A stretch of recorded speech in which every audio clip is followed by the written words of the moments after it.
ಶ್ರೀಶೈಲಶಿಖರಂ ದೃಷ್ಟ್ವಾ ಪುನರ್ಜನ್ಮಂ ನ ವಿದ್ಯತೆ. ಶ್ರೀಶೈಲ ಶಿಖರದ ದರ್ಶನವೇ ಸಮಸ್ತ ಪಾಪಹರಣವೆಂದು, ಪುನರ್ಜನ್ಮವೇ ಇಲ್ಲದಂತೆ ಮಾಡುವುದೆಂದು ಹೇಳಲ್ಪಟ್ಟಿದೆ. 12 ಜ್ಯೋತಿರ್ಲಿಂಗಗಳಲ್ಲಿ ಶ್ರೀಶೈಲ ಕ್ಷೇತ್ರ ಅತಿ ಪ್ರಾಮುಖ್ಯ ಸ್ಥಾನವನ್ನು ಹೊಂದಿದೆ. ಪರಶಿವನು ಶ್ರೀ ಮಲ್ಲಿಕಾರ್ಜುನನಾಗಿ, ಪಾರ್ವತಿ ಶ್ರೀ ಭ್ರಮರಾಂಬಿಕೆಯಾಗಿ ನೆಲೆಸಿ ಶರಣಾಗಿ ಬರುವ ಸಮಸ್ತ ಭಕ್ತ ಕೋಟಿಗೆ ಸಿದ್ಧಿ, ಬುದ್ಧಿ, ವೃದ್ಧಿಗಳನ್ನು ಸಾಯುಜ್ಯವನ್ನು ನೀಡಿ ಕರುಣಿಸುತ್ತಿದ್ದಾರೆ. ಶ್ರೀ ಮಲ್ಲಿಕಾರ್ಜುನ ಸ್ವಾಮಿಯ ಆಲಯ ನಿರ್ಮಾಣದಲ್ಲಿ ಪಾತಾಳ ಗಂಗೆಗೆ ಸೋಪಾನ ಮಾರ್ಗ ನಿರ್ಮಿಸುವುದರಲ್ಲಿ, ಸುಮಾರು 13ನೇ ಶತಮಾನದಲ್ಲಿ ಕೊಂಡವೀಡು ಪ್ರಾಂತ್ಯವನ್ನು ಆಳಿದ ರೆಡ್ಡಿ ರಾಜರ ವಂಶ ವಹಿಸಿದ ಪಾತ್ರ, ನೀಡಿದ ಕೊಡುಗೆ, ಸಲ್ಲಿಸಿದ ಸೇವೆ ಮಹತ್ತರವಾದದ್ದಾಗಿದೆ. ಇಂದಿಗೂ ರೆಡ್ಡಿ ಬಂಗಾರದ ಕಡ್ಡಿ ಎಂಬ ಹೆಸರು ಬರಲು ಕಾರಣ ಶ್ರೀಶೈಲ ಮಲ್ಲಿಕಾರ್ಜುನನ ವರಪ್ರಸಾದವೇ ಎನ್ನುವುದರಲ್ಲಿ ಎಳ್ಳಷ್ಟು ಸಂದೇಹವಿಲ್ಲ. ಇದಕ್ಕೆಲ್ಲ ಮೂಲ ಕಾರಣಳಾದವಳು ಮಹಾಸಾಧ್ವಿ ಮಹಾಶಿವಶರಣೆ ಮಲ್ಲಮ್ಮ. ಶ್ರೀ ಮಲ್ಲಿಕಾರ್ಜುನನ ವರಪ್ರಸಾದದಿಂದ ಸಿದ್ಧಾಪುರದ ಸೋಮರೆಡ್ಡಿಗೆ ಏಕೈಕ ಪುತ್ರಿಯಾಗಿ ಜನಿಸಿದ ಮಲ್ಲಮ್ಮ ಸದಾ ಶಿವನಾಮ ಸ್ಮರಣೆಯಲ್ಲೇ ಮೈಮರೆಯುತ್ತಿದ್ದಳು.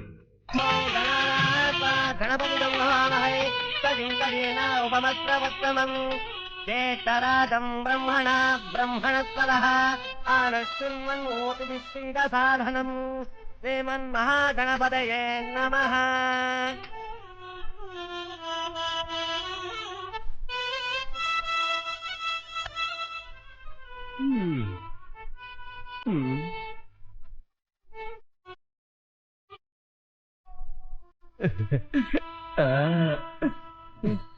ಗಂಭೀರವಾಗಿಲ್ಲ.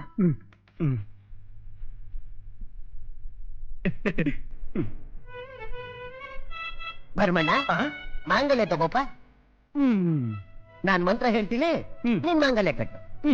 ಮಂತ್ರ ಹೇಳಿ. ಮಾಂಗಲ್ಯ ಅಂತ ನನಗೆಲ್ಲ ಕಡೆ ನಿನ್ ಹೆಂಡತಿ ಕಟ್ಟು. ನನಗೆ ಹೇಳ್ತೀನಿ ಇಲ್ಲಲ್ಲ, ತಾಳಿ ಕೊಟ್ಟಿದ್ಮೇಲೆ ತಾನೇ ಗಂಟಿ ಆಗೋದು.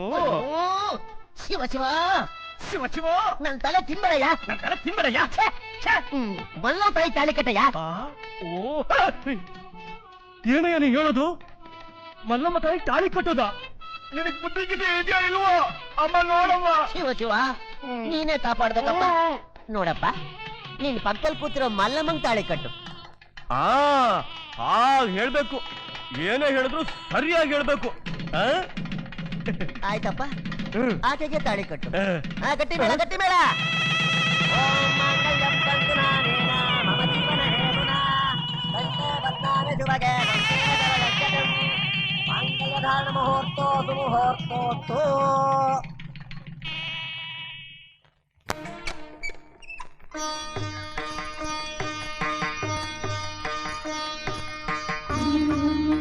ಹೋಗಮ್ಮ, ಹೋಗಮ್ಮ, ಹೋಗವಾ.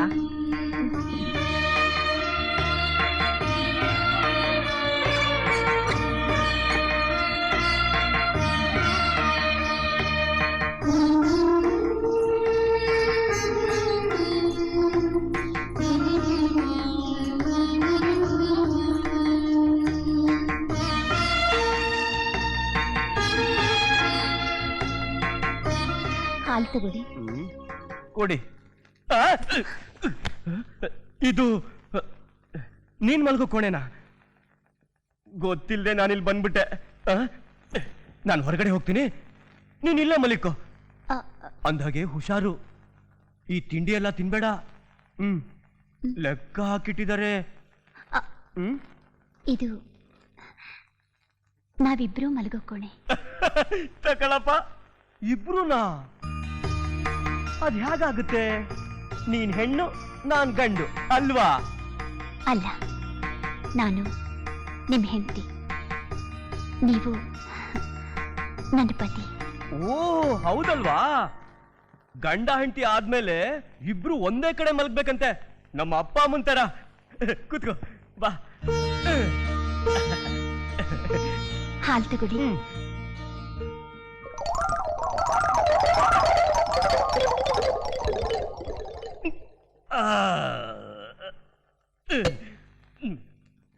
ಅಯ್ಯೋ ಅಯ್ಯಯ್ಯೋ, ನಾನು ಎಂತ ಪೆದ್ದ, ನಿನ್ಗೊಂದು ಸ್ವಲ್ಪನೂ ಕೊಡ್ಲೇ ಇಲ್ಲ. ಇರೋದನ್ನ ಎಲ್ರೂ ಹಂಚ್ಕೊಂಡು ಬಾಳ್ಬೇಕು ಅಂತ ನಮ್ ತಂದೆ ಹೇಳವ್ರೆ. ಪರವಾಗಿಲ್ಲ, ಈ ಹಾಲಿಗಿಂತ ನಿಮ್ಮ ಹಾಲಿನಂಥ ಮನಸ್ಸೇ ನನಗೆ ಸಾಕು. ಎಂತ ಮಾತಾಡ್ದೆ. ನೀನ್ ನಂದ ಒಳ್ಳೆ ಬೆಳೆದು ನಿಂತ ಪೈರಿನ ಹಾಗೆ ಹಸಿರಾಗಿದೆ. ನೀ ನಗ್ತಾ ಇದ್ರೆ ಆ ಹಲ್ಲುಗಳು ಒಳ್ಳೆ ಬಿಳಿ ಜೋಳದಂತೆ ಮಿರಿಮಿರಿ ಅಂತ ಮಿರಿಗ್ತಾ ಇದೆ. ಹಣೆಯಲ್ಲಿ ವಿಭೂತಿ ಮೋಡೆಗಳಂತೆ. ಈ ಕುಂಕುಮ ಮುಂಜಾನೆ ಕಾಣ್ತಾ ಇರೋ ಕೆಂಪಿನ ಸೂರ್ಯನಾಗಿದೆ.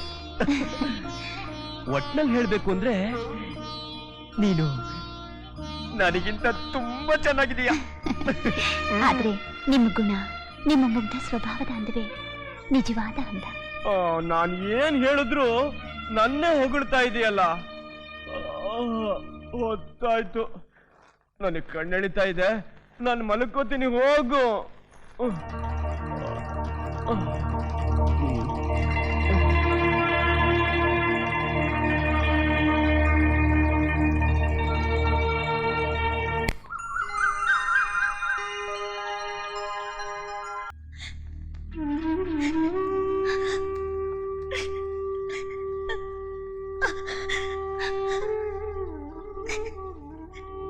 ಮಲ್ಲವ್ವ ತವರು ಮನೆ ದೀಪವಾಗಿ, ಅತ್ತೆ ಮನೆ ಜ್ಯೋತಿಯಾಗಿ ನುಡಿ ಅರಿತು ನಡೆ ಅರಿತು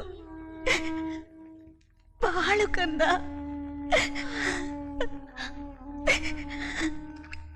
ನೋಡುವ, ಇದು ಬರೀ ಮೂಗುತಿಯಲ್ಲ, ಈ ವಂಶದ ಪರಂಪರೆಯ ಮೂಗುತಿ, ಶೀಲವ ಕಾಯುವ ಮೂಗುತಿ, ಸತಿ ಧರ್ಮವ ತಿಳಿಸುವ ಮೂಗುತಿ, ಪಾವನವಾದ ಮೂಗುತಿ, ಪತಿವ್ರತೆಯರ ಆಭರಣವಾದ ಮೂಗುತಿನವ.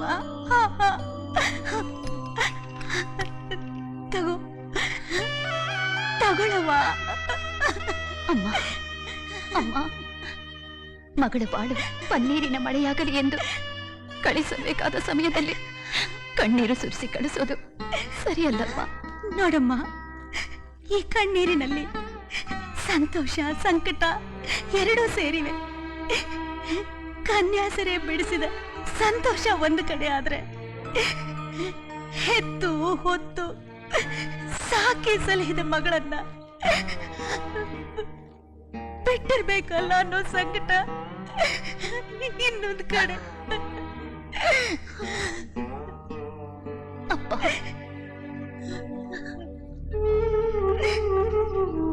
ಅಮ್ಮ, ಮಲ್ಲಮ್ಮ, ಚಿಕ್ಕ ವಯಸ್ಸಿನಿಂದ ಶಿವಭಕ್ತಿ ಶಿವಪೂಜೆಯಲ್ಲೇ ಕಾಲ ಕಳೆದ ನಿನಗೆ ಶ್ರೀಶೈಲ ಮಲ್ಲಿಕಾರ್ಜುನನ ಶ್ರೀರಕ್ಷೆ ನಿನಗಿರಲಿ.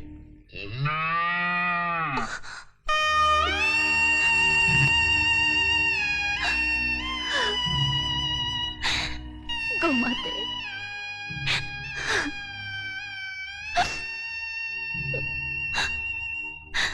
ಗೋಮಾತೆ, ನನ್ನ ಅಗಲಿಕೆ ನಿಮ್ಮಿಂದಲೂ ಸಹಿಸೋಕ್ಕಾಗಲ್ವೇ? ಸಮಾಧಾನ ತಂದ್ಕೊಳ್ಳಿ. ಹುಟ್ಟುತ್ತಾ ತವರು ಮನೆ, ಹೋಗುತ್ತಾ ಗಂಡನ ಮನೆ ಅಂತ ಹೆಣ್ಣಿಗೆ 2 ಮನೆಗಳನ್ನ ಆ ದೇವರು ಕೊಟ್ಟಿದ್ದಾನೆ. ಇನ್ಮೇಲೆ ಅಮ್ಮನೇ ನಿಮ್ಮನ್ನ ನೋಡ್ಕೋತಾರೆ.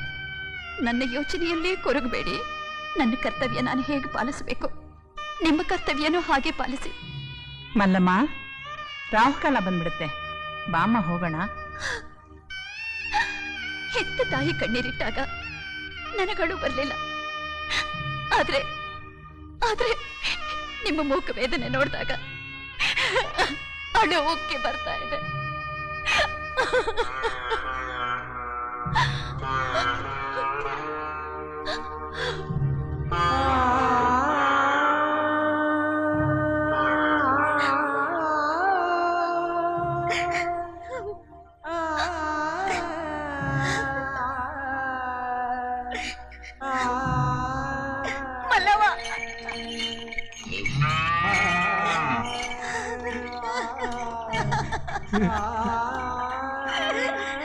ಸಮಾಧಾನ ಮಾಡ್ಕೊ.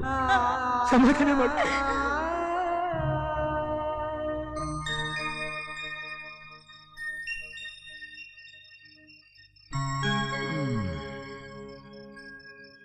ದೊಡ್ಡತ್ತಿಗೆ ಹೊಟ್ಟೆ ಹಸಿತಾ ಇದೆ, ಊಟ ಬಡಿಸಿ ಬನ್ನಿ. ಅಮ್ಮ ಅಮ್ಮ ಚಿಕ್ಕಪ್ಪ ಬಂದಿದ್ದಾರೆ ಹೇಳಮ್ಮ. ಆ ನಿನ್ನ ಚಿಕ್ಕಪ್ಪ ಇಕ್ಕಪ್ಪ ಅಂದ ಕೂಡಲೇ ಓಡಿ ಹೋಗ್ಬೇಕಾ? ಸುಮ್ಮನೆ ಬಿದ್ಕೋ. ಅಯ್ಯೋ ನಮ್ ಕರ್ಮ, ಹಾಯಾಗಿ ನಿದ್ರೆ ಮಾಡಕ್ಕೂ ಬಿಡ್ತಾ ಇಲ್ಲ. ಏ ವೇಮಣ್ಣ, ನನಗ್ ಮೈಕೈ ತುಂಬಾ ನೋಯ್ತಾ ಇದೆಪ್ಪ. ನಿಮ್ ಚಿಕ್ಕತ್ಕೆನ ಕರೆದು ಊಟಕ್ಕೆ ಬಡ್ಸ್ಕೊಳಪ್ಪ. ಒಂದು 10 ದಿನ ನಾನು ಈ ಊರಲ್ಲಿಲ್ಲ ಅಂದ್ರೆ ಈ ಮನೇಲಿ ವೇಮಣ್ಣ ಅಂತ ಒಬ್ಬ ಇದಾನೆ ಅನ್ನೋದನ್ನ ಎಲ್ರೂ ಮರ್ತು ಬಿಡ್ತಾರೆ. ಚಿಕ್ಕತ್ತಿಗೆ ನೀವಾದ್ರೂ ಬನ್ನಿ, ಊಟ ಬಡಿಸಿ. ಊಟ ಬಡಿಸೋದಿಕ್ಕೆ ನನ್ ಕರೀತಿದ್ದಾನೆ. ಅವಳು ಮಲ್ಕೊಂಡಿದ್ದಾಳೆ ಅಂತ ಹೇಳಿ. ನೀನೇ ಹೇಳೆ. ರೀ, ಹೇಳ್ದಷ್ಟ್ ಮಾಡಿ ಅಂತ ನಿಮ್ಗೆ ಎಷ್ಟ್ ಸಲ ಹೇಳಿದೀನಿ. ಆಯ್ತು. ವೇಮಣ್ಣ, ನಿಮ್ಮ ಅತ್ತಿಗೆ ಮಲ್ಕೊಂಡಿದ್ದಾಳೆ, ನಿಮ್ಮ ಹೊಸ ಅತ್ತಿಗೆ ಬಂದಿದ್ದಾಳೆ, ಅವಳನ್ನೇ ಕರಿ, ಊಟ ಬಡಿಸ್ತಾಳೆ. ಆ? ಹೊಸ ಅತ್ತಿಗೆನಾ? ಯಾರಪ್ಪ ಅದು?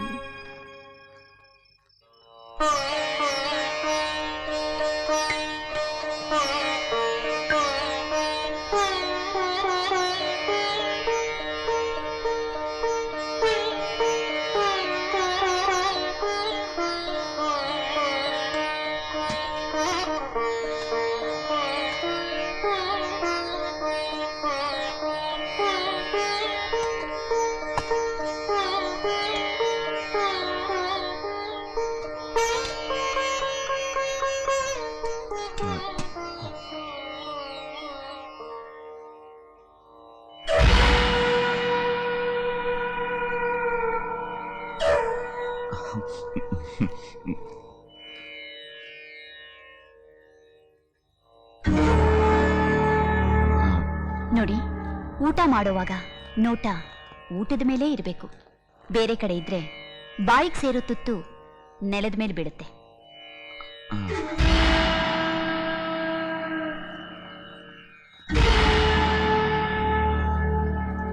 ಅತ್ತಿಗೆ, ಹುಳಿ ಉಪ್ಪು ಖಾರ ಎಲ್ಲ ನಿಮ್ಮ ಹಾಗೆ ತುಂಬಾ ಚೆನ್ನಾಗಿದೆ. ಹೌದಪ್ಪ, ಹುಳಿ ಹೆಚ್ಚಾದ್ರೆ ಪಿತ್ತ ಆಗುತ್ತೆ, ಉಪ್ಪು ಹೆಚ್ಚಾದ್ರೆ ನಾಲಿಗೆ ಕೆಡುತ್ತೆ, ಖಾರ ಹೆಚ್ಚಾದ್ರೆ ಹೊಟ್ಟೆ ಕೆಡುತ್ತೆ. ಪ್ರತಿಯೊಂದು ಮಿತವಾಗಿದ್ರೆ ಆರೋಗ್ಯಕ್ಕೆ ಒಳ್ಳೆಯದು. ಅತಿ ಅನ್ನೋದು ಗತಿ ಕೆಡಿಸುತ್ತೆ. ಹೌದೌದು. ರೀ ರೀ, ಯಾಕೆ ಇಷ್ಟು ತಡವಾಗಿ ಬಂದ? ನಾನ್ ಬರೋದ್ ತಡವಾದ್ರೆ ನೀವು ಮಲಗ್ ನಿದ್ದೆ ಮಾಡಬಾರ್ದೆ? ನೀನಿಲ್ದೆ ನಾನು ಹೇಗ್ ಮಲಗ್ಲಿ? ಮೊದಲೆಲ್ಲ ಹೇಗ್ ಮಲಗ್ತಿದ್ರಿ? ಆಗ ನೀನ್ ಇರ್ಲಿಲ್ಲ, ಈಗಿದ್ದೀಯಲ್ಲ. ಹೌದು, ಯಾಕೆ ನೀನ್ ಇಷ್ಟು ತಡವಾಗಿ ಬಂದೆ? ನಿಮ್ ತಮ್ಮ ಈಗ ತಾನೇ ಬಂದ. ತಮ್ಮನ? ಅವ್ರಿಗೆ ಊಟ ಬಡಿಸಿ ಬರೋಕೆ ಇಷ್ಟೊತ್ತಾಯ್ತು. ಒಳ್ಳೆ ತಮ್ಮ. ಅವನು ತಮ್ಮ ಅಲ್ಲ, ಮರದಿಂದ ಮರಕ್ ಕಾರೋ ತಿಮ್ಮ. ನಮ್ ಮದುವೆಗೆ ಮುಂಚೆ ಮನೆ ಬಿಟ್ಟು ಹೋದವನು ಇವತ್ತು ಬಂದಿದ್ದಾನೆ.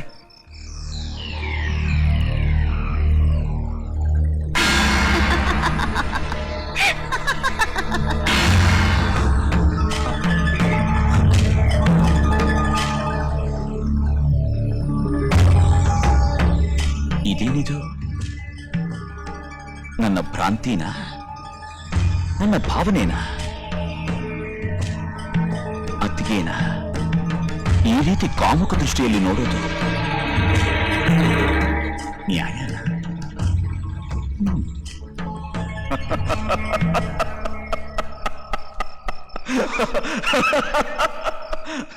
ಯಾರ್ ನೀನು? ನೀನು ಯೋಚನೆ, ನಾನು ಸೂಚನೆ. ಸೂಚನೆ ಅಂದ್ರೆ ನಿನ್ನ ಯೋಚನೆಗೆ ವಿರುದ್ಧವಾದ ಸೂಚನೆ ನೀಡೋಕ್ ಬಂದಿದ್ದೀನಿ. ನೀನೆಲ್ಲಿಂದ ಬಂದೆ? ನಿನ್ನ ಯೋಚನೆ ಎಲ್ಲಿಂದ ಬಂತು? ನನ್ನ ಮನಸ್ಸಿನ ಅಂತರಾಳದಿಂದ. ನಾನು ಅಲ್ಲಿಂದಲೇ ಬಂದೆ. ಅಂದ್ರೆ ಅತ್ತಿಗೆಯ ಮೇಲೆ ಪವಿತ್ರವಾದ ಭಾವನೆ ಇರಬಾರದು ಅಂತೀಯ? ವಿಚಿತ್ರವಾದ ಕಾಮನೆ ಇರೋವರೆಗೆ ಪವಿತ್ರವಾದ ಭಾವನೆ ಇರಬಾರದು. ನಾನು ಯೋಚನೆ ಮಾಡಲೇಬಾರ್ದ? ಯೋಚನೆ ಮಾಡಿದರೆ ಯೋಗಿ ಆಗಬಹುದೇ ಹೊರತು ಭೋಗಿ ಆಗೋದಿಲ್ಲ. ಅಂದ್ರೆ ವೇಮಣ್ಣ, ನೀನು ಕಾಮನಾಗಬೇಕೇ ಹೊರತು ರಾಮನಾಗಬಾರದು. ಹಾಗಂತೀಯ? ಕಾಮಕ್ಕೆ ಕಣ್ಣಿಲ್ಲ, ಕಾಮುಕನಿಗೆ ಒಳ್ಳೆ ಮನಸ್ಸಿಲ್ಲ ಅನ್ನೋದನ್ನ ಮರಿಬೇಡ. ಏನಯ್ಯ ಯೋಚನೆ? ಹೇಗಿದೆ ನನ್ನ ಸೂಚನೆ?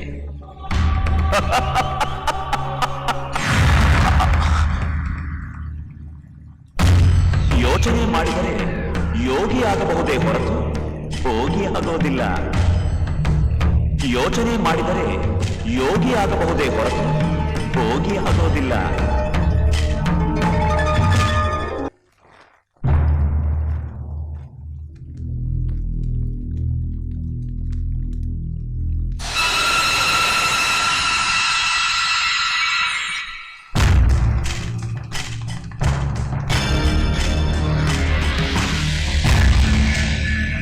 ಕಾಮಾತುರಾಣಾಂ ನ ಭಯಂ ನ ಲಜ್ಜಾ. ಕಾಮಾತುರಾಣಾಂ ನ ಭಯಂ ನ ಲಜ್ಜಾ.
ಅತ್ತೆ, ನೀವ್ಯಾಕೆ ಇಷ್ಟು ಬೇಕಿದ್ರಿ? ಇಲ್ಲಿ ಕೊಡಿ, ನಾನು ಹಾಲು ಕರ್ಕೊಂಡು ಬರ್ತೀನಿ. ಮಲ್ಲಮ್ಮ, ಬೆಳಗ್ಗೆಯಿಂದ ಎಲ್ಲ ಕೆಲಸನೂ ನೀನೇ ಮಾಡ್ತಾ ಇದ್ದೀನಿ. ನನ್ನ ಕೈಯಲ್ಲಾದ ಸಹಾಯನ ನಾನು ಮಾಡ್ಬೇಡ್ವೆ? ಅತ್ತೆ, ಎಷ್ಟು ವರ್ಷ ಈ ಮನೆಗಾಗಿ ನೀವು ದುಡ್ಡಿದ್ದು ಸಾಕು. ನಾನು ಬಂದಿದ್ದೀನಲ್ಲ, ಎಲ್ಲ ನಾನು ನೋಡ್ಕೋತೀನಿ. ಈ ಮನೆ ಸೇವೆ ಮಾಡೋ ಭಾಗ್ಯನ ನನಗೂ ಕೊಡಿ. ಆ ಪಾತ್ರೆ ಇಲ್ಲಿ ಕೊಡಿ, ಪರವಾಗಿಲ್ಲ ಕೊಡಿ. ಮಲ್ಲಮ್ಮ, ನಿನ್ನಂತ ಸೊಸೆನ್ ಪಡೆಯೋದಕ್ಕೆ ನಾನು ಅದೆಷ್ಟು ಪುಣ್ಯ ಮಾಡಿದ್ನೋ ಏನೋ.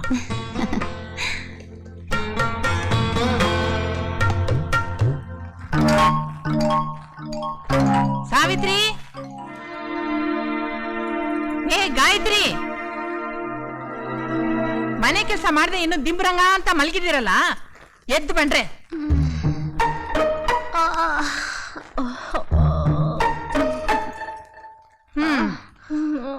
ಆ ಮಲ್ಲಮ್ಮನ್ ನೋಡಿ, ಆಗ್ಲೇ ಎದ್ದು ಮನೆ ಕೆಲಸ ಎಲ್ಲ ಮಾಡಿ ಸ್ನಾನ ಮಾಡಿ ಪೂಜೆನೂ ಮುಗಿಸ್ಬಿಟ್ಟಿದ್ದಾಳೆ. ನೀವು ಇದ್ದೀರಲ್ಲ ದಂಡ ಪಿಂಡ ತಿನ್ನೋಕೆ. ಗಂಡಸರಿಗಿಂತ ಮುಂಚೆನೆ ಹೆಂಗಸರು ಎದ್ದೇಳ್ಬೇಕು ಅನ್ನೋ ಜ್ಞಾನ ಬೇಡವಾ ನಿಮ್ಗೆ? ಸರಿ, ಹೋಗಿ ಸ್ನಾನ ಮಾಡಿ ಕೆಲಸ ಕಾರ್ಯ ನೋಡಿ. ನನಗಂತೂ ಈ ಮನೆ ಕೆಲಸ ಮಾಡಿ ಮಾಡಿ ಮಾಡಿ ಸಾಕಾಗಿ ಹೋಗಿತ್ತು. ಸದ್ಯ ಮಲ್ಲಮ್ಮ ಬಂದ್ಲು, ಈಗ ನಾನು ಆರಾಮಾಗಿದ್ದೀನಿ. ನೋಡಿದ್ಯಾಕ ಅವ್ರನ್ನ? ಯಾವತ್ತೂ ಇಲ್ದೇ ಇರೋ ದರ್ಬಾರ್ನ ಅತ್ತೆಯವರು ಇವತ್ ನಡೆಸ್ತಾ ಇದ್ದಾರೆ. ಆ ಮಲ್ಲಮ್ಮನ್ ಥಳುಕು ಬಳುಕು ಕುಲ್ಕು ಅತಿ ವಿನಯ ನೋಡಿ ಅತ್ತೆಯವರು ಮರಳಾಗಿದ್ದಾರೆ. ಮುಂಚೆ ಬಂದಿರೋ ಕಿವಿಗಳಿಗಿಂತ ಆಮೇಲೆ ಬಂದಿರೋ ಕೊಂಬಕ್ ತಾನೆ ಬಣ್ಣ ಹಚ್ಚೋದು, ಗೆಜ್ಜೆ ಕಟ್ಟೋದು. ಇರ್ಲಿ ಕಿವಿಗಳಿಗಿರೋ ಬೆಲೆ ಕೊಂಬಗಿಲ್ಲ ಅಂತ ತೋರಿಸ್ಬೇಕು. ಅತ್ತೆ ಕಿವಿನ ಹಿತ್ತಾಳೆ ಕಿವಿ ಮಾಡ್ಬೇಕು. ಹಾಗಾದ್ರೆ ಈಗ್ಲೇ ನಮ್ ಬುದ್ಧಿ ತೋರ್ಸೋಣ ಅಂತೀಯಾ? ಇದಕ್ಕೆ 2 ಜಡ ಇದ್ರೆ ಸಾಲದು. ಮೂರನೇ ಜಡೆನೂ ಇರ್ಬೇಕು. ಒಂದು ಜಡೆಗೆ ಭೂಮಿ ನಡಗತ್ತೆ, ಎರಡನೇ ಜಡೆಗೆ ಸಾಗರನೇ ನಡಗತ್ತೆ, ಮೂರನೇ ಜಡೆ ಸೇರಿದ್ರೆ 3 ಲೋಕನೇ ನಡಗತ್ತೆ. ಹಾಗಾದ್ರೆ ಈ ತರ ಬೈಸ್ಕೊಂಡು ಇನ್ನು ಎಷ್ಟು ದಿನ ಬಾಳೋದು? ಅವಮಾನ ಆಯ್ತು ಅಂತ ಹಾರಾಡಿದ್ರೆ ನಾವೇ ಕೆಳಗಡೆ ಬೀಳೋದು. ಸಹನೆಯಿಂದ ಉಪಾಯದಿಂದ ಸೇರ್ ತೀರ್ಸ್ಕೋಬೇಕು. ಅಲ್ಲ ವೇಮಣ್ಣ, ನಿನಗೆ ವಿದ್ಯಾಭ್ಯಾಸ ಕೊಡಿಸಿದ್ದು ಈ ಹಳ್ಳಿಗೆ ಒಳ್ಳೇದ್ ಮಾಡ್ತೀಯ, ಜನರಿಗೆ ತಿಳುವಳಿಕೆ ಹೇಳ್ತೀಯ ಅಂತ. ನೀನ್ ನೋಡಿದ್ರೆ ಅರ್ಥವಿಲ್ದಿರೋ ಕವಿತೆ ಹೇಳ್ಕೊಂಡು ಜನರಿಗೆ ಗೇಲಿ ಮಾಡ್ಕೊಂಡು ಯಾಕಪ್ಪ ಕೆಟ್ಟ ಹೆಸರು ತಗೊಳ್ತಾ ಇದೀಯ? ಅಪ್ಪ, ಅಜ್ಞಾನಿಗಳ ಮಾತು ಕಟ್ಕೊಂಡು ಯಾಕೆ ಬೇಸರ ಪಟ್ಕೋತೀರಾ? ಕವಿ ಆದವನಿಗೆ ಕಂಡದ್ದೆಲ್ಲ ಕವಿತೆಗೆ ವಸ್ತುವಾಗುತ್ತೆ. ನಾನ್ ಬರ್ತೀನಿ. ಇವತ್ತೇ ಬರ್ತೀಯಾ ಅಥವಾ? ಹೇಳೋಕ್ಕಾಗಲ್ಲಪ್ಪ. ಇವತ್ತು ನಮ್ಮ ಶಿವ ದೇವಾಲಯದಲ್ಲಿ ಒಂದು ನಾಟ್ಯ ಪ್ರದರ್ಶನ ಇದೆ. ಮೋಹಿನಿ ಅನ್ನೋ ನರ್ತಕಿ ಒಬ್ಬಳು ಪೋಟಿ ಇಟ್ಟಿದ್ದಾಳಂತೆ. ನೀನು ಆ ಪೋಟಿಯಲ್ಲಿ ಸೋತು ಬಂದ್ರೇನೆ ನಿನಗೆ ಸಮಾಧಾನನಾ? ಸೋಲು ಸೋಲು ಅನ್ನೋದು ಈ ವೇಮಣ್ಣನ ಜೀವನದಲ್ಲೇ ಇಲ್ಲ. ನಾನ್ ಬರ್ತೀನಿ.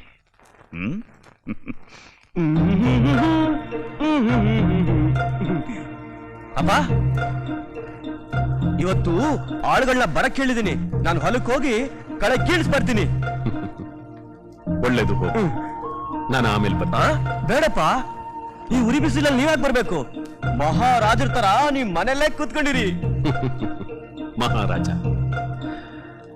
ರಾಜರಾಗ್ ಬಾಳಿದ ಕಾಲ ಎಲ್ಲ ಮುಗಿದು ಈಗ ರೈತರಾಗಿದ್ದೀವಿ ಭರಮಣ್ಣ. ಅಪ್ಪ, ರೈತರೇ ದೇಶದ ಸಂಪತ್ತು ಅನ್ನೋದನ್ನ ಯಾರು ಮರಿಬಾರ್ದು. ಆಯ್ತಪ್ಪ, ಮರೆಯೋದಿಲ್ಲ. ಹೊಟ್ಟೆಗೆ ಏನಾದ್ರೂ ತಗೊಂಡಿದೀಯಾ? ಇದು ಬರ್ತೀನಪ್ಪ. ಅಮ್ಮ, ಈ ಸಿದ್ಧಾಪುರದಲ್ಲಿ ಮಹಾ ತಾಳಜ್ಞಾನಿ ಅಂತ ಹೆಸರು ಪಡೆದ ಶಂಕರಾರಾಧ್ಯರೇ ಇಲ್ಲಿ ಸೋತಿರುವಾಗ ಇನ್ನು ನನ್ನನ್ನು ಗೆಲ್ಲೋರು ಯಾರು? ನನ್ನ ತಾಳ ಎಂದೂ ತಪ್ಪಿಲ್ಲ. ನೀವೇ ತಪ್ಪು ಹೆಜ್ಜೆ ಹಾಕಿದ್ದೀರಿ.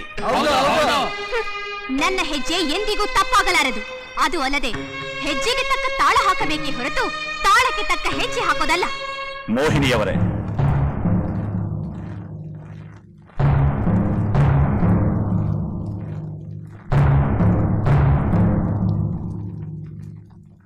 ನೀವು ಶಾಸ್ತ್ರಕ್ಕೆ ವಿರುದ್ಧವಾಗಿ ಮಾತಾಡ್ತಾ ಇದ್ದೀರಿ. ಭಾವ, ರಾಗ, ತಾಳಗಳ ಸಂಗಮವೇ ಭರತನಾಟ್ಯ.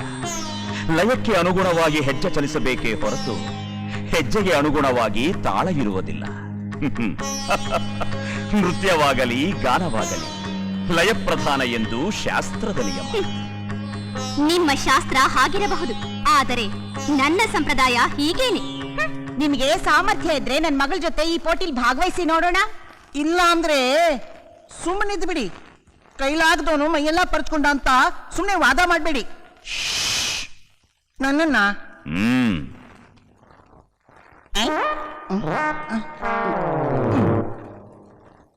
ಮೋಹಿನಿ, ನಿನ್ನ ಹೆಜ್ಜೆಗೆ ನಾನು ತಾಳ ನುಡಿಸುತ್ತೇನೆ. ಆಮೇಲೆ ನನ್ನ ರಾಗ ತಾಳಕ್ಕೆ ನೀನು ಹೆಜ್ಜೆ ಹಾಕ್ತೀಯ? ಆಗಬಹುದು, ಬನ್ನಿ. ನಿಮ್ಮ ಕೈ ಬೆರಳಿನ ಚಳಕವೋ ನನ್ನ ಕಾಲ್ಗೆಜ್ಜೆಯ ಚಳಕವೋ ಯಾವುದು ಗೆಲ್ಲತ್ತೋ ನೋಡೋಣ.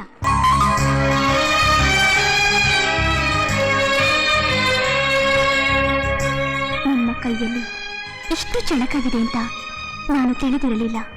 ನಿನ್ನ ಮೈಯಲ್ಲಿ ಇಷ್ಟು ಬಳುಕಿದೆ ಅಂತ ನನಗೂ ಗೊತ್ತಿರಲಿಲ್ಲ. ನಿಮ್ಮ ತಾಳ ನನ್ನ ನಾಟ್ಯ ಒಂದಾದರೆ ರಸಮಯ ಜೀವನ ನಮ್ಮದಾಗುತ್ತೆ. ನಮಸ್ಕಾರ. ಓಹೋ, ಸೋಮರೆಡ್ಡಿ ಅವರು. ಬನ್ನಿ ಬನ್ನಿ, ನಮಸ್ಕಾರ. ಪದ್ಮ, ಬೀಗರು ಬಂದ್ಯಾರ ನೋಡು. ಕೂತ್ಕೊಳ್ಳಿ. ಊರ್ ಕಡೆ ಎಲ್ರೂ ಕ್ಷೇಮನ? ಶಿವನ ಕೃಪೆ, ಎಲ್ಲರೂ ಕ್ಷೇಮವಾಗಿದ್ದಾರೆ. ಅಂತೂ ತಾವು ಬಂದಿದ್ದು ನಮಗೆ ಬಹಳ ಸಂತೋಷ ಆಯ್ತು. ಹೇಗಿದ್ದೀರಣ್ಣ? ಚೆನ್ನಾಗಿದ್ದೀನಮ್ಮ. ಹೇಳಿ, ಕೈಕಾಲು ತೊಳ್ಕೊಳ್ಳಿ. ಮಾವ ಏನಾರು ಬಾಬಾ. ದೇವರು ನಿಮ್ಮನ್ನು ಚೆನ್ನಾಗಿಟ್ಟಿರ್ಲಿ. ಅಪ್ಪ, ಯಾವಾಗ ಬಂದ್ರಿ? ಅಮ್ಮ ಹೇಗಿದ್ದಾರೆ? ಈಗ ತಾನೇ ಬಂದೆ. ಅಮ್ಮನೂ ಆರೋಗ್ಯವಾಗಿದ್ದಾಳೆ. ನೀನು ಹೇಗಿದೆಯಾ ಅಂತ ನಾನು ಕೇಳಬೇಕಾಗಿಲ್ಲಮ್ಮ. ಹೌದಪ್ಪ, ನನಗೆ ತವ್ರ ಮನೆಗೂ ಅತ್ತೆ ಮನೆಗೂ ವ್ಯತ್ಯಾಸನೇ ಗೊತ್ತಾಗ್ತಿಲ್ಲ. ನೋಡಿದ್ರಾ ನಮ್ ಸೊಸೆ ಗುಣಾನ? ಇವಳನ್ನ ನೋಡಿ ಮಿಕ್ಕವರು ಬುದ್ಧಿ ಕಲಿಬೇಕು.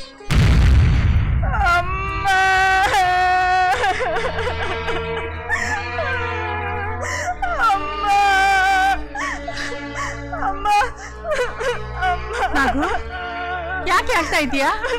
ಏನೇ ಇದೆಲ್ಲ? ಇದ್ದಕ್ಕಿದ್ದಾಗೆ ಗಂಟು ಮೂಟೆ ಕಟ್ಕೊಂಡು ಬಂದ್ಬಿಟ್ಟಿದ್ಯಾ? ಏನಾಯ್ತಮ್ಮ? ಇನ್ಯಾಕ್ ಬರ್ತಾಳೆ? ಗಂಡನ ಜೊತೆ ಜಗಳ ಆಡೋದು, ಫೋಡ್ ಬರೋದು, ಗಂಡ ಬಂದು ಕಾಡಿ ಬೇಡಿ ಇವಳನ್ನ ಕರ್ಕೊಂಡು ಹೋಗೋದು, ಇದೆಲ್ಲ ಇವಳಿಗೆ ಮಾಮೂಲಿ ತಾನೆ. ನೋಡಿ, ನನ್ ಮಗಳ ಬಗ್ಗೆ ಹಾಗೆಲ್ಲ ಏನು ಅನ್ಬೇಡಿ. ತಪ್ಪೆಲ್ಲ ಅಳಿಯಂದೇ ಇರ್ಬೇಕು. ತಪ್ಪು ಯಾರ್ದೇ ಇರ್ಲಿ, ಗಂಡನ ಜೊತೆ ಬಾಳೋದು ಹೆಂಡತಿ ಆದವಳ ಧರ್ಮ. ಇದನ್ನ ಮಲ್ಲಮ್ಮ ನೋಡ್ ಕಲ್ತ್ಕೋ. ಸರಿ ಸರಿ, ಒಳಗ್ ಕರ್ಕೊಂಡು ಹೋಗು. ಅಳ್ಬೇಡ ಬಾಮ್ಮ, ಬಾರೆ ಬಾ.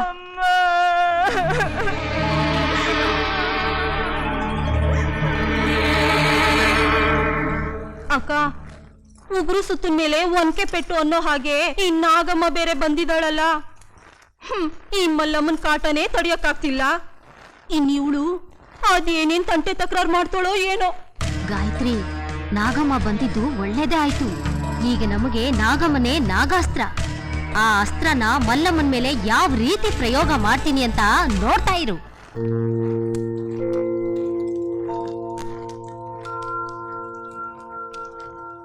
ಅದಕ್ಕೆ ನಾನು ಏನಾದ್ರೂ ಸಹಾಯ ಮಾಡ್ಲಾ? ಬೇಡಮ್ಮ, ಹೆಣ್ಣು ಮಕ್ಕಳು ತವರು ಮನೆಗೆ ಬರೋದೇ ಕೆಲವು ದಿನ ವಿಶ್ರಾಂತಿ ತಗೊಳ್ಳೋಕೆ. ಅಂಥದ್ರಲ್ಲಿ ಇಲ್ಲೂ ಕೆಲಸ ಮಾಡಿದ್ರೆ ಹೇಗೆ? ಅದಕ್ಕೆ ನಾನ್ ನಮ್ಮ ಅತ್ತೆ ಮನೇಲಿ ಯಾವ ಕೆಲ್ಸಾನು ಮಾಡೋದಿಲ್ಲ. ಎಲ್ಲ ನಮ್ಮ ಅತ್ತೆ ಕೈಲೇ ಮಾಡಿಸ್ತೀನಿ. ಅವ್ರೇನಾದ್ರೂ ನನ್ನ ಮೇಲೆ ರೇಗಾಡಿದ್ರೆ ನನ್ ಗಂಡಂಗೆ ಹೇಳ್ತೀನಿ. ನನ್ ಗಂಡನು ಏನಾದ್ರು ಅಂದ್ರೆ ಅಷ್ಟೇ, ಅವ್ರ ಜೊತೆ ಜಗಳ ಆಡಿ ಗಂಟು ಮುಟ್ಟೆ ಕಟ್ಕೊಂಡು ಇಲ್ಲಿಗೆ ಬಂದ್ಬಿಡ್ತೀನಿ. ಗಂಡನ ಜೊತೆ ಜಗಳ ಆಡಬಾರ್ದಮ್ಮ. ಯಾಕೆ ಆಡಬಾರ್ದು? ಅವ್ರು ನನ್ ಮಾತು ಕೇಳಲಿಲ್ಲ ಅಂದ್ರೆ ನಾನ್ ಜಗಳ ಆಡೋದೆ. ಅದು ಒಳ್ಳೇದಲ್ಲಮ್ಮ. ಬಳ್ಳಿಗೆ ಮರ, ಹರಳಿಗೆ ಚಿನ್ನ ಹೇಗೆ ಆಶ್ರಯನೋ ಹಾಗೆ ಹೆಂಡತಿಗೆ ಗಂಡನಾಶ್ರಯ ಬೇಕಮ್ಮ. ಗಂಡನೇ ದೇವರು. ಗಂಡನಿಂದನೇ ಹೆಂಡತಿಗೆ ಸದ್ಗತಿ ಸಿಗೋದು. ಗಂಡನಿಂದನೇ ತಾನೇ ಮುತ್ತೈದೆತನ ಸಿಗೋದು. ನೋಡುವಾಗಮ್ಮ, ಹೆಂಡತಿನ ಬಿಟ್ಟೋರ್ನ ಲೋಕ ಏನೂ ಅನ್ನೋದಿಲ್ಲ. ಆದ್ರೆ ಗಂಡನ ಬಿಟ್ಟೋಡ್ಗೆ ಸಮಾಜದಲ್ಲಿ ಒಳ್ಳೆ ಸ್ಥಾನಮಾನ ಇರೋದಿಲ್ಲ. ಅವರಿವರ ಚುಚ್ಚು ಮಾತುಗಳು, ಬೇರೆ ಗಂಡಸರ ಹದ್ದಿನ ಕಣ್ಣುಗಳು ಆ ಹೆಂಗಸನ್ನ ಕಾಡ್ತಾ ಇರುತ್ತೆ. ನೋಡುವಾಗಮ್ಮ, ಹೆಂಡತಿನ ಬಿಟ್ಟೋರ್ನ ಲೋಕ ಏನೂ ಅನ್ನೋದಿಲ್ಲ. ಆದ್ರೆ ಗಂಡನ ಬಿಟ್ಟೋಡ್ಗೆ ಸಮಾಜದಲ್ಲಿ ಒಳ್ಳೆ ಸ್ಥಾನಮಾನ ಇರೋದಿಲ್ಲ. ಅವರಿವರ ಚುಚ್ಚು ಮಾತುಗಳು, ಬೇರೆ ಗಂಡಸರ ಹದ್ದಿನ ಕಣ್ಣುಗಳು ಆ ಹೆಂಗಸನ್ನ ಕಾಡ್ತಾ ಇರುತ್ತೆ.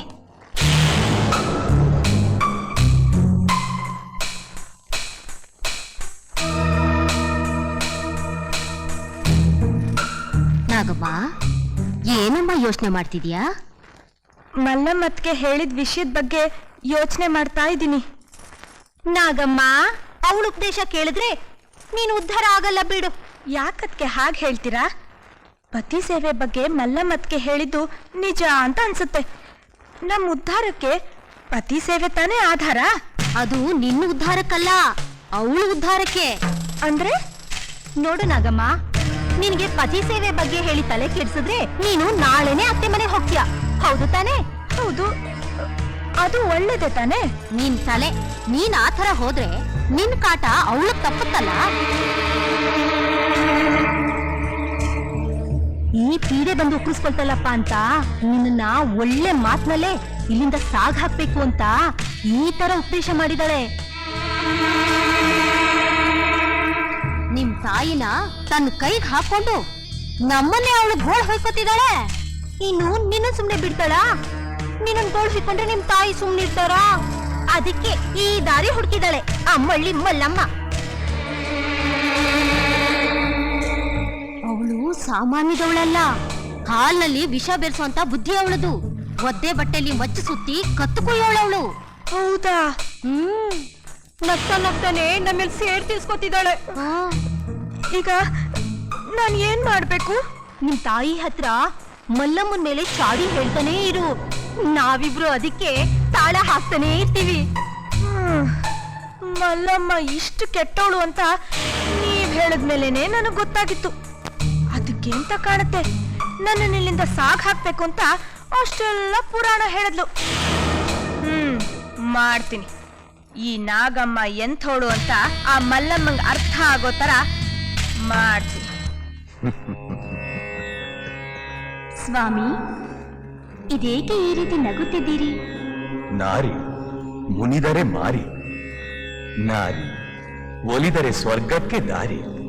ಅದಕ್ಕಾಗಿ ನಗುತ್ತಿದ್ದೀರಾ? ಹೌದು ದೇವಿ, ಸ್ತ್ರೀ ಬುದ್ಧಿ ಪ್ರಳಯಾಂತಕಂ ಅನ್ನುವ ಹಾಗೆ ಆಗುತ್ತಿದೆ. ಅಂದರೆ ಮಲ್ಲಮ್ಮನ ಜೀವನ ನಾಟಕದಲ್ಲಿ ವಿಚಿತ್ರವಾದ ಅಧ್ಯಾಯ ಪ್ರಾರಂಭವಾಗುತ್ತಿದೆ. ಮಲ್ಲಮ್ಮನ ಶಿವಭಕ್ತಿಗೆ, ಶೀಲ ಪರೀಕ್ಷೆಗೆ ಹುಲುಮಾನವರು ನಾಟಕ ಹೆಣೆಯುತ್ತಿದ್ದಾರೆ. ಅಲ್ಲಿ ನೋಡು. ಅತ್ತೆ, ಬೇಗ ಬನ್ನಿ ಅತ್ತೆ, ಬೇಗ ಬನ್ನಿ. ನಾಗಮ್ಮ ಬೇಡ ತಾಯಿ, ಇಷ್ಟಕ್ಕೆಲ್ಲ ಸಿಟ್ಟು ಮಾಡ್ಕೊಂಡ್ರೆ ಹೇಗೆ? ನಂಗೆ ಈ ಮನೇಲಿ ಮರ್ಯಾದೆ ಸಿಗೋದಿಲ್ಲ ಅಂದ್ಮೇಲೆ ನಾನು ಯಾಕೆ ಇಲ್ಲಿರ್ಲಿ? ನಾನು ನನ್ನ ಗಂಡನ ಮನೆಗೆ ಹೋಗ್ತೀನಿ. ಅಲ್ಲ, ಮನೆಯ ಮೇಲೆ ಒಂದು ಮಾತು ಬರುತ್ತೆ ಹೋಗುತ್ತೆ, ಇದಕ್ಕೆಲ್ಲ ಕೋಪ ಮಾಡ್ಕೊಂಡ್ರೆ ಹೇಗಮ್ಮ? ಅಯ್ಯೋ, ಏನ್ರಿ ಇದೆಲ್ಲ? ಏನಾಯ್ತು? ಮಲ್ಲಮ್ಮ ನಾಗಮ್ಮನೇನೋ ಬೈದ್ಲಂತತ್ತೆ. ಅವಳು ಏನೇ ಅನ್ಲಿ ಅನ್ಸರ್ಸ್ಕೊಂಡು ಹೋಗ್ಬೇಕು, ಹೀಗೆಲ್ಲ ಕೋಪ ಮಾಡ್ಕೊಂಡು ಹೋಗ್ಬಾರ್ದು ಅಂತ ನಾವು ಹೇಳ್ತಾ ಇದೀವತ್ತೆ. ನಾಗು, ಮಲ್ಲಮ್ಮ ತುಂಬಾ ಒಳ್ಳೆಯವಳು ಕಣೆ. ಆಹಾ, ಮಲ್ಲಮ್ಮ ಒಳ್ಳೆಯವಳು, ತುಂಬಾ ಒಳ್ಳೆಯವಳು. ಅವಳೇ ಇರ್ಲಿ, ನಾನು ನನ್ನ ಗಂಡನ ಮನೆಗೆ ಹೋಗ್ತೀನಿ. ನಾಗು, ಏನಾಯ್ತೆ ಈಗ? ಅಮ್ಮ, ನಾನು ಗಂಡನ್ ಬಿಟ್ಟು ಬಂದಿದ್ದೀನಂತೆ. ಈ ಮನೇಲೇ ಇರ್ಬೇಕು ಅಂದ್ರೆ ಎಲ್ಲ ಕೆಲ್ಸನೂ ನಾನೇ ಮಾಡ್ಬೇಕಂತೆ. ಇವಳು ಬಟ್ಟೆ ಒಗಿಬೇಕಂತೆ, ಇವಳು ಮುಸ್ರೆ ತಿಕ್ಬೇಕಂತೆ, ಕಸ ಗುಡ್ಸ್ಬೇಕಂತೆ, ದನದ ಕೊಟ್ಟಿಗೆ ಶುಚಿ ಮಾಡ್ಬೇಕಂತೆ. ಅವ್ರ ಗಂಡನ್ಗೆ ಬುತ್ತಿ ನಾನೇ ತಗೊಂಡ್ ಹೋಗ್ಬೇಕಂತೆ. ಹೌದಾ? ಅತ್ತೆಗಿನ್ ಧಾಡಿ, ಅವಳು ಕೆಲಸ ಮಾಡ್ಬೋದಲ್ಲ, ಸುಮ್ನೆ ತಿಂದು ತಿಂದು ಕಾಲ ಕಳಿತಾಳೆ. ಇನ್ ಕೆಲವು ದಿನ ಹೋಗ್ಲಿ, ಅವಳು ಕೆಲಸ ಮಾಡೋ ಹಾಗೆ ಮಾಡ್ತೀನಿ ಅಂತ ನಮ್ಮ ಹತ್ರ ಹೇಳಿದ್ಲು ಅತ್ತೆ. ಮಲ್ಲಿ, ಏ ಮಲ್ಲಿ, ಬಾರೆ ಇಲ್ಲಿ. ಕರೆದ್ರ ಅತ್ತೆ? ಆಹಾಹಾಹಾ, ಏನ್ ಭಕ್ತಿ, ಏನ್ ವಿನಯ, ಏನ್ ಅಕ್ರೆ. ಮಳ್ಳಿ ಅಂದ್ರೆ ನಿನ್ನಂತ ಮಳ್ಳಿ ಯಾರು ಇಲ್ಲ ಕಣೆ. ಅತ್ತೆ, ಯಾಕೆ ಹೀಗೆ ಮಾತಾಡ್ತಿದ್ದೀರಿ? ಏನಾಯ್ತು? ಅಲ್ವೇ, ನನ್ ಮನೆಯಲ್ಲಿ ಗುಲಾಮಳಾಗಿ ಕೆಲಸ ಮಾಡಕ್ ಬಂದಿರೋಳು ನೀನು. ಅಂಥದ್ರಲ್ಲಿ ನನ್ ಮಗಳನ್ನ ಬೈಯೋದಿಕ್ಕೆ ನಿನಗೇನೆ ಅಧಿಕಾರ? ಶಿವ ಶಿವ, ನಾನ್ ಯಾಕೆ ಬೈಲಿ? ಬುದ್ಧಿವಾದ ಹೇಳ್ದೆ ಅಷ್ಟೇ. ಹೆತ್ತ ತಾಯಿ ನಾನಿರುವಾಗ ಬುದ್ಧಿವಾದ ಹೇಳೋದಕ್ಕೆ ನೀನ್ ಯಾವಳೆ? ಏನೇ, ಮನೆ ಕೆಲಸ ಎಲ್ಲ ನನ್ ಮಗಳೇ ಮಾಡ್ಬೇಕಾ? ನಾನು ಸುಮ್ನೆ ತಿಂತ ಕೂತಿದ್ದೀನಿ, ಎಲ್ಲ ಗೊತ್ತು ಕಡೆ. ನಿನ್ ಕೈಯಲ್ಲಿರೋ ಸಗಣಿನ ತೊಳೆಯೋ ಹಾಗೆ ನಿನ್ ತಲೆಯಲ್ಲಿರೋ ಸಗಣಿನ ತೊಳಿ. ಇಲ್ಲ ಅಂದ್ರೆ ನಿನ್ ಬಾಳೆಲ್ಲ ಸಗಣಿ ಎತ್ತೋದ್ರಲ್ಲೇ ಕಳಿಬೇಕಾಗುತ್ತೆ. ಹೋಗು, ಕೆಲಸ ನೋಡು. ಹೋಗೆ.